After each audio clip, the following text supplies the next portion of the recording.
কি গো আজকে ইয়ে গেল না, ভীম একাদশীর পান্না পারণ গেল। তুমি তো যাওনি প্রসাদ থেকে, তো ওই থেকে তোমার জন্য পায়েস লুচি দিয়েছে, আমি প্রসাদ দিয়েছি, রাতে একটু খাবো অন্য প্রসাদ।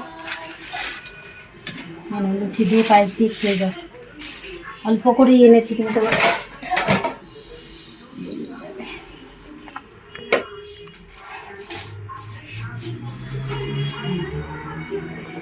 অন্য প্রসাদ খাও না, লুচি পায়েস অল্প করে দিয়েছে। হাতটা ধুয়ে আসি। এই দেখো বন্ধুরা, অত্যাচারী রাজা ঘুমাচ্ছে। এখন সন্ধে 7:15-20 বাজে। ওই বাড়ি থেকে এসে আমি ওকে একটু রেখে একটু বাজারে গেছিলাম, বাজারে বলতে একটু মুদিখানায় ডিমটা আনতে গেছিলাম। এসে দেখে এরকম বোকার মতন ঘুমিয়ে পড়েছে।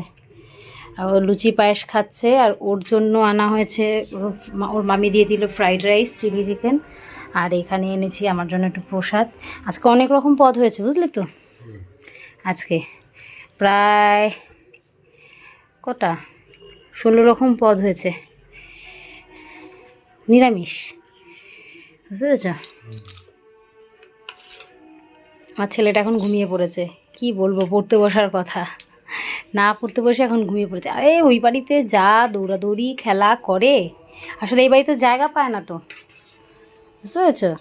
এই বাড়িতে জায়গা পায় না দেখে ওই বাড়িতে যে জন্মের খেলা খেলতে থাকে।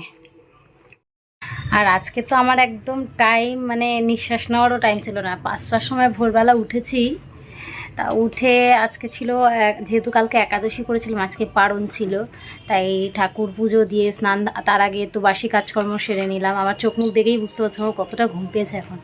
বাসি কাজকর্ম সেরে পুজো দিলাম, 6টার মধ্যে পুজো কমপ্লিট করে একটু খই দই মুখে দিয়ে দোকানের জন্য রান্না করলাম। রান্না সেরে তারপরে হচ্ছে 7:30টার মধ্যে দোকান দিয়েছি। আর দোকান থেকে উঠেছি 1টা বাজে, উঠেছি বাসনপত্র মেজে বাড়ি মানে ঘরে ঢুকতে 1:45। তারপর ওই বাড়ি থেকে, আমাদের ওই বাড়ি থেকে বললো আজকে আর রান্না করতে হবে না, যেহেতু আমি ওই বাড়িতে প্রসাদ খেতে যাবো, তোমাদের দাদাভাইয়ের জন্য একা রান্না করিনি। তো বৌদি পাঠিয়ে দিয়েছে ওর জন্য, মাছ ভাতই পাঠিয়েছে। ওই বাড়িতে যেহেতু হোম ডেলিভারি যায়, তো ওর খাবারটা পাঠিয়ে দিয়েছে। আর আমার ছেলে চলে গেছিলো সকালবেলা, ওর মেশো এসেছিলো, মেশোর সাথে নাচতে নাচতে চলে গেছিলো। তো ওই বাড়িতে গেলাম, গিয়ে প্রসাদ টসাদ খেয়ে একটু আড্ডা পাড্ডা দিয়ে দিদিরাও বেরিয়ে গেল, আর আমিও বাড়ি ফিরে আসলাম। তো এখন তোমাদের দাদাভাই চলে যাচ্ছে, কাজে বেরিয়ে যাবে। তা আমি ভাবছি আধ ঘন্টা একটু রেস্ট নিয়ে তারপর আবার রাতে একটু মশলা টশলা করে রেখে দিতে হবে, নাহলে তো সকালবেলা বুঝতেই পারো কতটা মানে দৌড়োদৌড়ির মধ্যে থাকি, সকালবেলা আর মশলা টশলা করার টাইম থাকে না, একদম রাতে রেডি টেডি করে রেখে দিই। তো ভিডিওগুলো জানি না তোমাদের কেমন লাগছে, এখন ছোট ছোট ব্লগ ভিডিও দিচ্ছি, সামনে আরও ভালো ভালো ভিডিও দেব, তোমরা দেখতে থাকো, ভালোবাসা দিও এইভাবে। টাটা।